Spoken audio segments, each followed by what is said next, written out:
Se liberte de um evangelho condicionado a ritos institucionais. Se liberte dessa ideia de que para ganhar uma bênção você precisa cumprir as tarefas religiosas. Entenda de uma vez por todas que servir a Deus é estar na comunidade, estreitando a comunhão do corpo de Jesus. É por isto que o evangelho não é uma religião. Evangelho é um convite para uma espiritualidade que não foca no desempenho, mas vive e se entrega para preservar as relações. Não é um novo templo, não é uma nova liturgia, não é uma nova metodologia, é uma nova vida.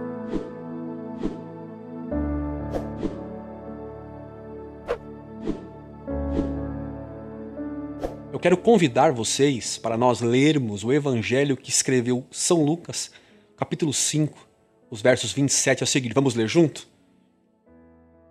Depois disso, Jesus saiu e viu um publicano chamado Levi, sentado na coletoria, e disse-lhe: "Segue-me." E Levi levantou-se, deixou tudo e o seguiu. Então Levi ofereceu um grande banquete a Jesus em sua casa. Havia muita gente comendo com eles, publicanos e outras pessoas. Mas os fariseus e aqueles mestres da lei, que eram da mesma facção, queixaram-se aos discípulos de Jesus: "Por que vocês comem e bebem com publicanos e pecadores?" Jesus lhes respondeu: "Não são os que têm saúde que precisam de médico, mas sim os doentes. Eu não vim chamar os justos, mas pecadores ao arrependimento." E eles lhes disseram: "Os discípulos de João jejuam e oram frequentemente, bem como os discípulos dos fariseus. Mas os teus vivem comendo e bebendo." Jesus respondeu: "Podem vocês fazer os convidados do noivo jejuar enquanto o noivo está com eles? Mas virão dias, quando o noivo lhe será tirado. Naqueles dias, jejuarão." Então, lhe contou esta parábola: "Ninguém tira remendo de roupa nova e costura uma roupa velha. Se o fizer, estragará a roupa nova. Além do que, o remendo da nova não ajustará a velha. E ninguém põe vinho novo em vasilhas de couro velhas. Se o fizer, o vinho novo rebentará as vasilhas, se derramará e as vasilhas se estragarão. Pelo contrário, vinho novo deve ser posto em vasilhas de couros novas." Bom, gente querida do meu coração, entre tantos males que nós encontramos no mundo, há uma categoria de maldade que eu considero extremamente cruel e danosa para a humanidade. E ela se chama religiosidade. Mas antes que você me critique, eu não estou aqui dizendo que ter uma religião é ser mal. Até porque religião e religiosidade, embora elas andem juntas, na definição elas se diferem entre si. Sabe por quê? Porque a religião fala de uma crença que alguém tem, seja por uma divindade ou por uma filosofia, enfim. Já a religiosidade é como o indivíduo se comporta a partir desta crença. Isto é, a religião é o que eu creio. A religiosidade é o que eu faço ou aquilo que eu me torno através daquilo que eu creio. Eu considero a religiosidade cruel e danosa porque ela se apresenta, gente, com cara de piedade. E é aqui que mora o perigo. Porque é um mal que se apresenta como um bem divino. É o lobo vestido de ovelha. Tem aparência angelical, mas são demônios famintos. Os religiosos são aqueles que apresentam ser bons, mas na verdade não são. Por isso que é tão danosa e perigosa a religiosidade. Porque é um perigo sutil, camuflado, precisa de muito discernimento e de uma sensibilidade apurada em Deus para identificar a religiosidade. Mas é bom a gente deixar algo claro aqui. Sabe por quê? É que nem todo religioso é uma pessoa má. A religiosidade transforma as pessoas em pessoas malignas. Mas nem todo religioso é uma pessoa má.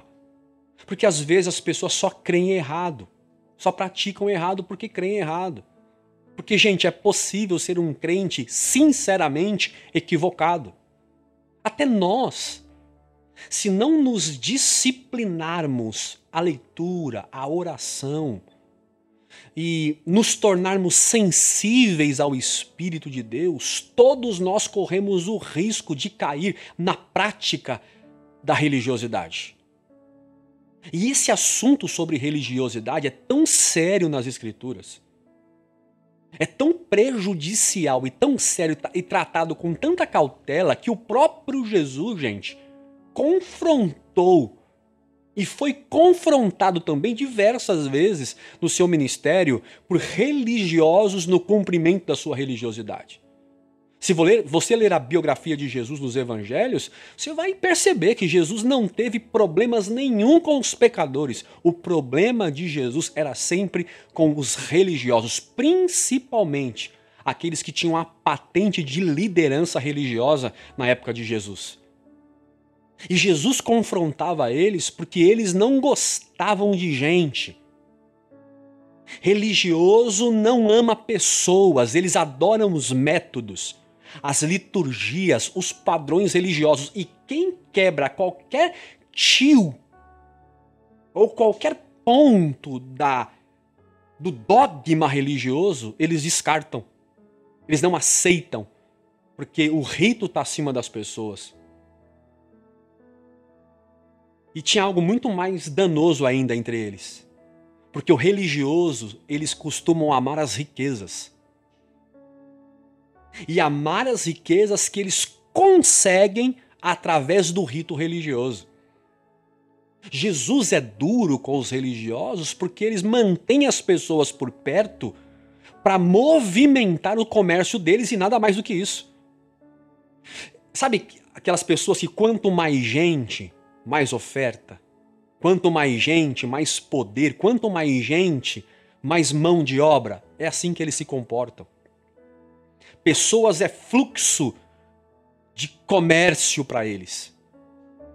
O Evangelho de João, no capítulo 2, nos conta que Jesus entrou no templo e expulsou os comerciantes, virou as mesas, porque ele não aceitava aquele estilo de vida dos religiosos. E Jesus chega a dizer o seguinte: a casa de meu pai não é mercado, não é comércio.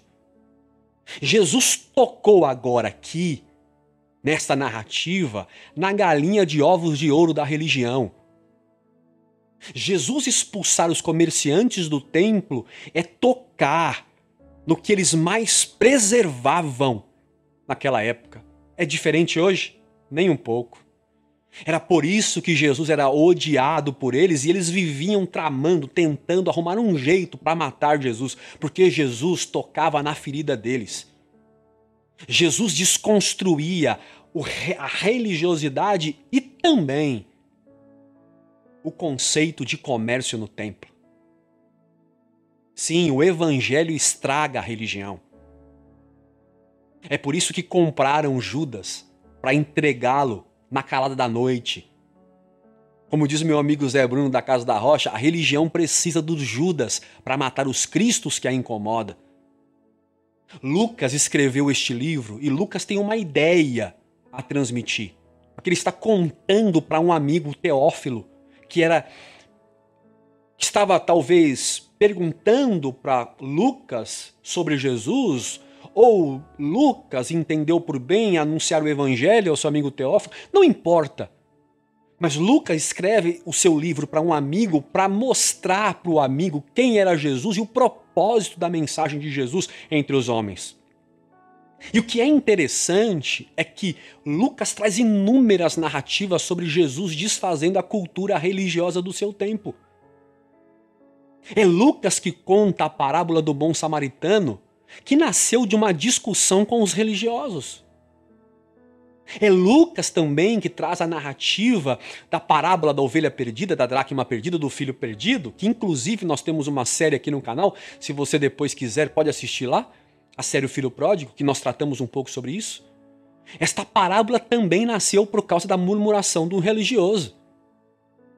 Só para vocês terem uma ideia, só no capítulo 5 que nós lemos aqui hoje, no contexto daquilo que nós lemos, há várias desconstruções religiosas realizadas pelo próprio Jesus no texto. Por exemplo, no verso de número 12, Jesus toca e cura um leproso, o que para a religião era inadmissível. Não pode tocar em um leproso, porque você fica contaminado por aquilo. Você se torna pecador, porque o leproso era tratado como um pecador. No verso 18 do capítulo 5, Jesus cura um paralítico e desfaz a ideia religiosa de que o perdão era só para quem merece. No verso 27 do capítulo 5, Jesus senta para comer com um publicano chamado Levi e com muitos outros pecadores, desfazendo a ideia religiosa que Deus é exclusividade de crente. E por fim, gente, Jesus vai ser questionado. Por quem? Pelos religiosos. O porquê que os discípulos não estavam jejuando, pelo contrário, comiam e bebiam fartamente. Então Lucas vem contando tudo isto para o seu amigo, para revelar que Jesus veio para substituir as velhas práticas religiosas pelas boas novas do Evangelho. Que a religião é a desconstrução de que a religião e a religiosidade não fazem mais sentido em Cristo.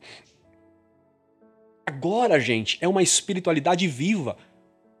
É um novo caminho, é uma nova vida. É vinho novo para odres novos. Não é mais lei, agora é graça.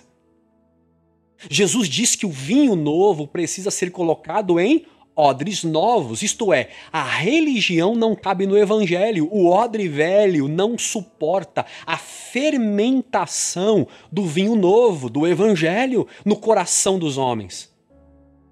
Jesus está num grande banquete, pessoal, comendo com um homem que até então era um pecador chamado Levi, que por alegria quis dar um jantar, um almoço, não sei, para Jesus e os discípulos.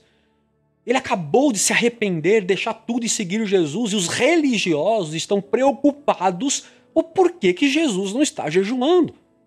O porquê que os discípulos não estão jejuando. Eles estão diante de um milagre do arrependimento, mas eles estão preocupados com os rituais feitos na religião.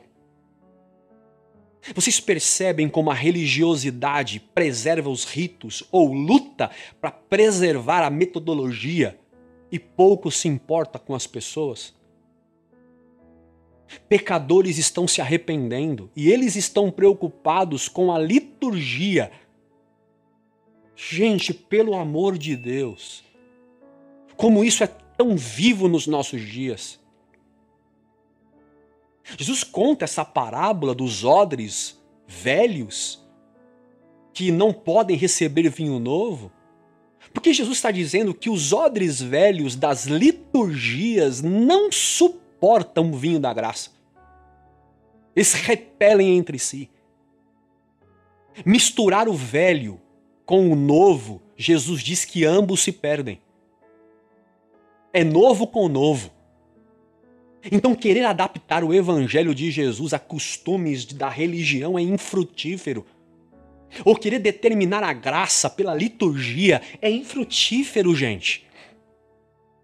Na carta aos Gálatas, no capítulo de número 1, Paulo advertiu os irmãos que estavam misturando os costumes judaicos com a graça do evangelho. Aí Paulo diz que estava admirado em saber que os irmãos estavam passando tão depressa da graça de Cristo para outro evangelho.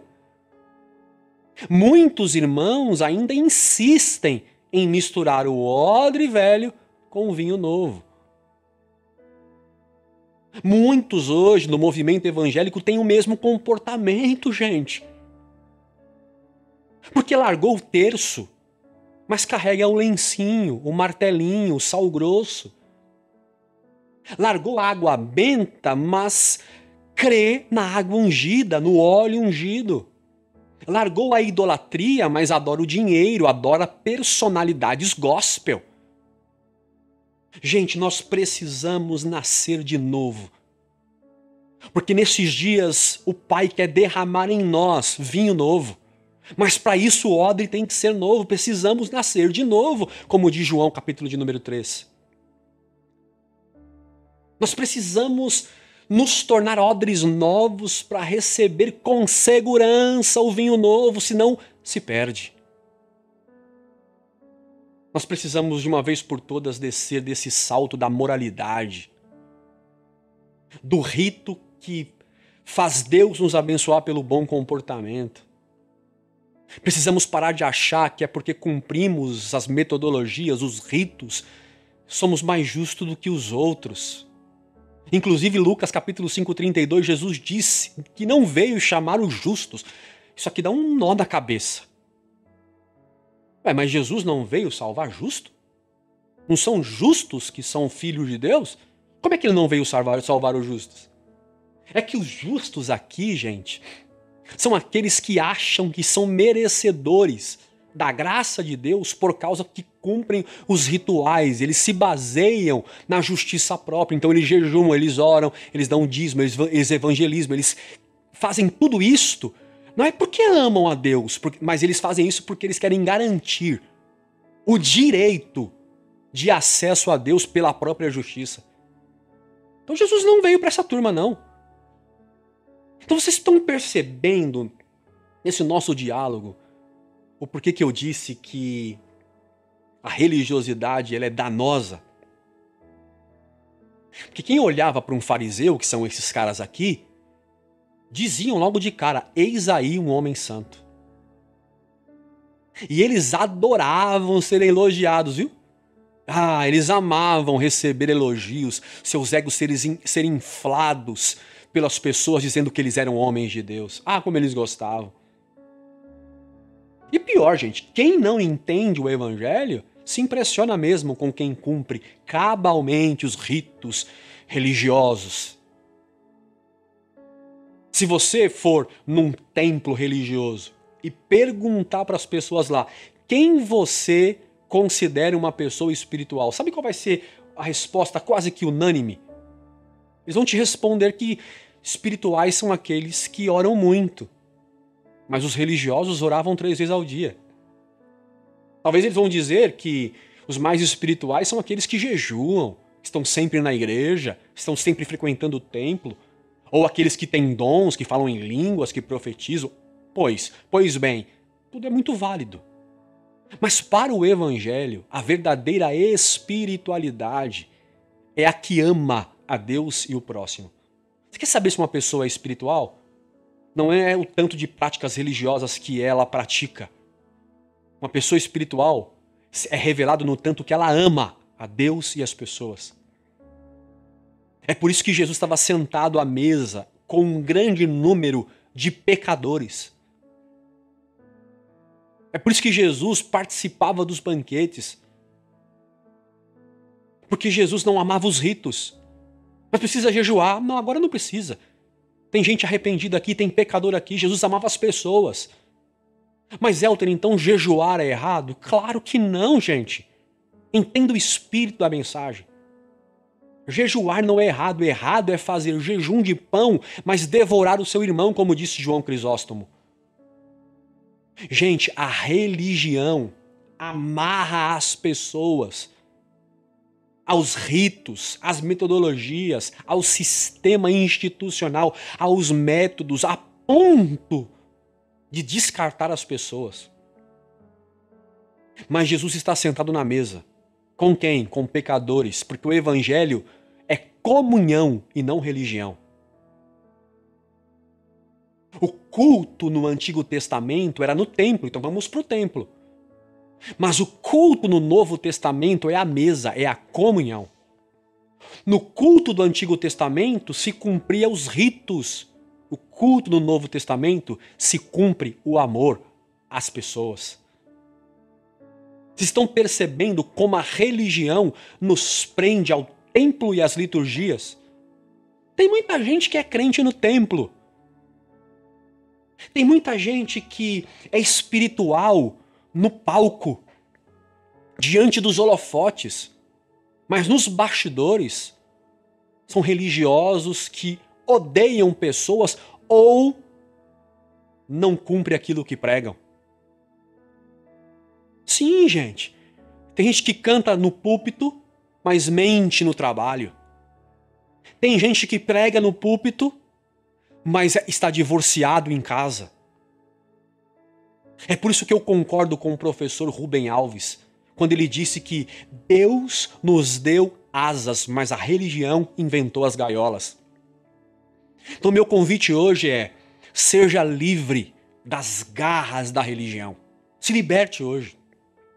Seja um liberto dos manipuladores espirituais que, em nome de Deus, se dizem anjos de Deus para te adestrar. Se liberte de um evangelho condicionado a ritos institucionais. Se liberte hoje.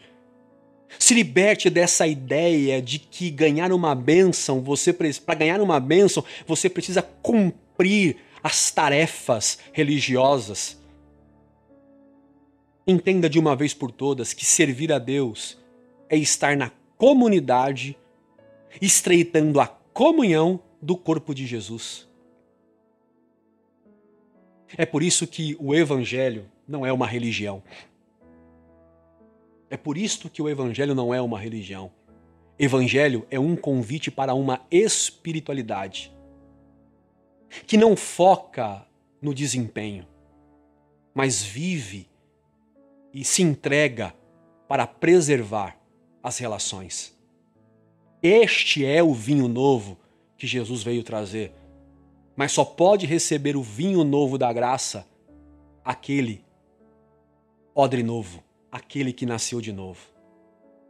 Não é um novo templo, não é uma nova liturgia, não é uma nova metodologia, não é um novo rito, é uma nova vida. Eu concluo dizendo algo para vocês aqui importante. Tá bom. Ah, pastor, eu prefiro ser religioso, eu prefiro a minha religião. Tudo bem. Então, se tivermos que ter uma religião, eu aconselho seguirmos a recomendação de Tiago. Tiago 1,27.